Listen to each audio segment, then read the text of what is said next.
You are now entering Clearview, Illinois. The name of tonight's tale is Four Walls. I was walking alone in Beeman's Grove at nearly midnight. There wasn't a soul around. I had just broken up with Jess an hour earlier, and I kept walking until I found myself out in nature. I must have been on the edges of Clearview right before we got into the unincorporated lands. My grief put me on a walkabout.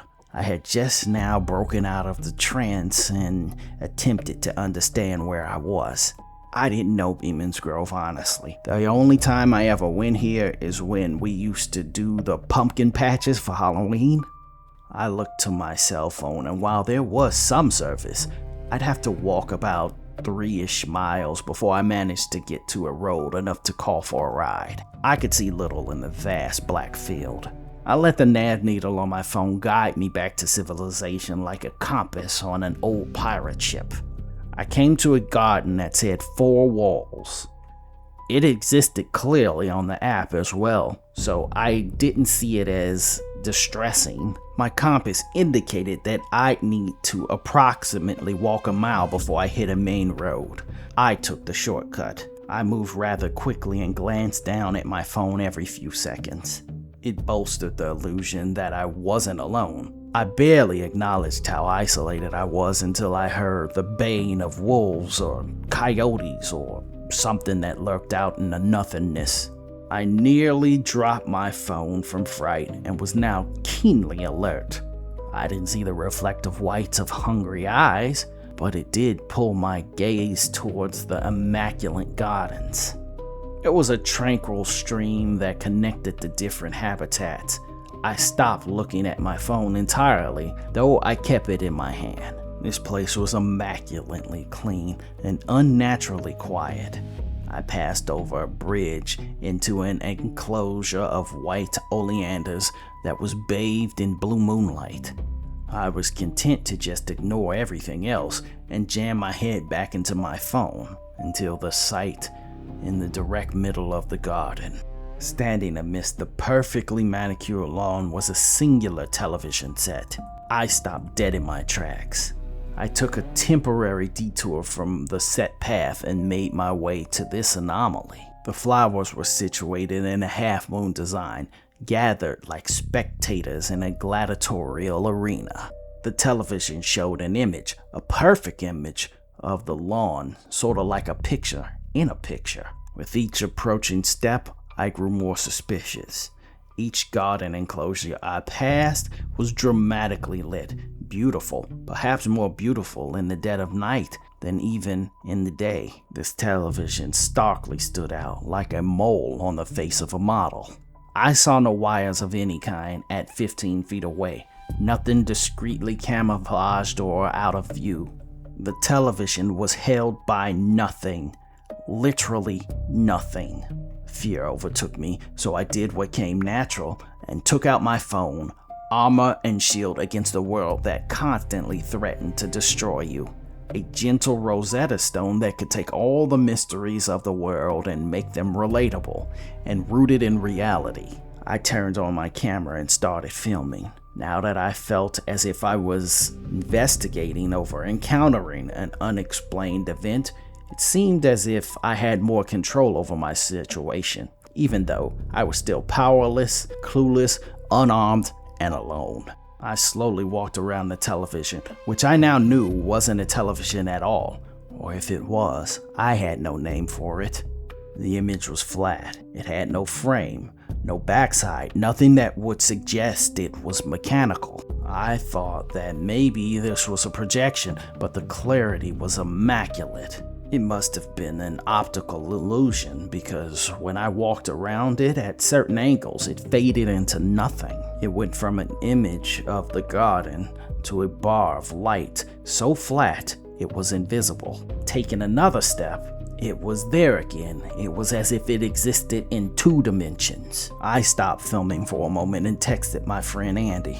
I sat there waiting for those 3 little thinking dots with bated breath. Suddenly, the image shifted from the tranquil scene of the garden it was in to become abstract color shapes, like the mosaic of stained glass. My notification dinged, and I fell over from the sudden, unexpected sound introduced in the vacuum of nothing. The text from Andy read, "Where the fuck are you, bro? Is that CG?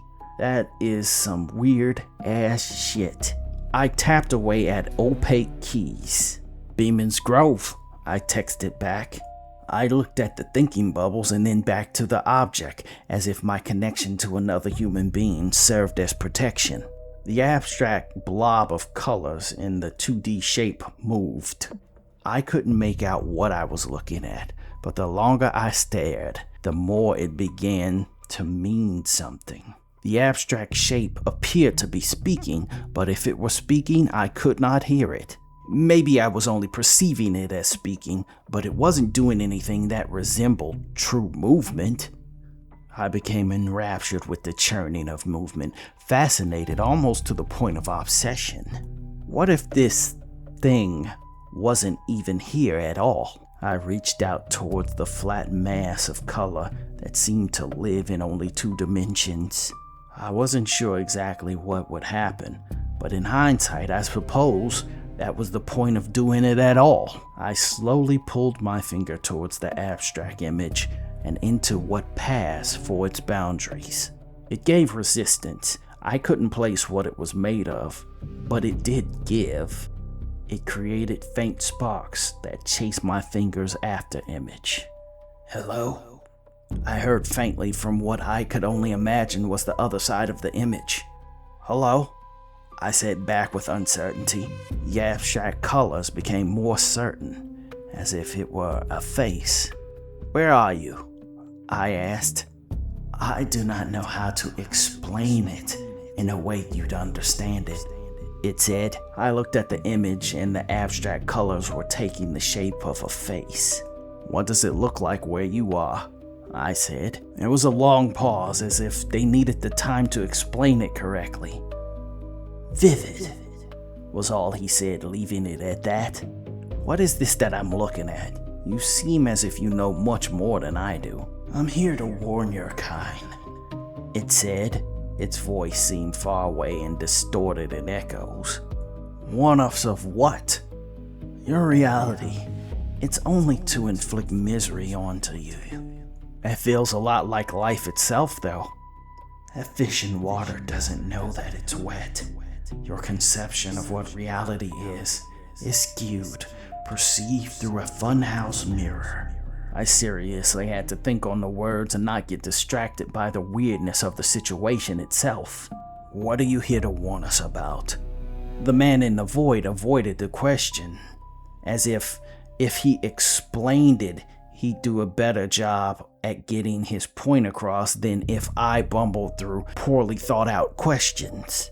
"Do you ever stop to think about how many odd occurrences happen in Clearview, yet no one sees it, and the place persists?" If I didn't believe it before, I suppose I do now. "Are you saying that we need to get out of Clearview to avoid this?" "No, I'm saying the exact opposite. The only way that Clearview can exist is if you keep it alive. The only way your reality stays real is if you get their attention." I felt a cold shiver run down my spine, but I didn't feel as if I could turn away from this now. "Who is they?" The abstract form and color shaped into a clear smile, but not one of joy, but more so amusement. "Clearview doesn't exist. It never has, and the only reason you or I are having this conversation at all is because they are listening, watching outside of your dimension." "What the fuck?" I looked around frantically as if there were eyes watching from all over. "Your reality exists in a perpetual state of misery as to amuse them, and if you fail to do so, Clearview and the world ceases to be." I shook my head in disbelief. "I don't believe you." The echoey voice laughed and laughed, and right as I thought it had finished, it shot out of the mirror-like void. It floated on air. It was paper thin, intangible. It coiled around me like ribbon, not constricting or touching me, but circling me almost as if proving his existence. Believe me or do not, this doesn't change the fact if you do not spread misery, your world ceases to exist, said the entity. How do I do this? The ribbon-like creature seemed as if it existed in only 2 dimensions. It did not answer. It spiraled like a kite caught in an updraft in the sky. I watched the thing until it faded away into nothingness, then looked to the square mirror it became. I reached out and touched the void, and the window was still open. With no image on the other side, one would never see it, but I no longer needed to see it. I felt it. I sleepwalked to the road and then back to my house. The weight of what I heard was crippling. It might even nip at the walls of someone's sanity, but I didn't think it would drag me down. I mused over my dining room table. I had a pistol, a knife, garden shears, and a hammer laid out. It was clear to me now. I had to make you all care, and out of these 4 items, which do you all think would be the most satisfying to murder someone with? You now think you are leaving Clearview, Illinois. Hope you enjoyed your trip.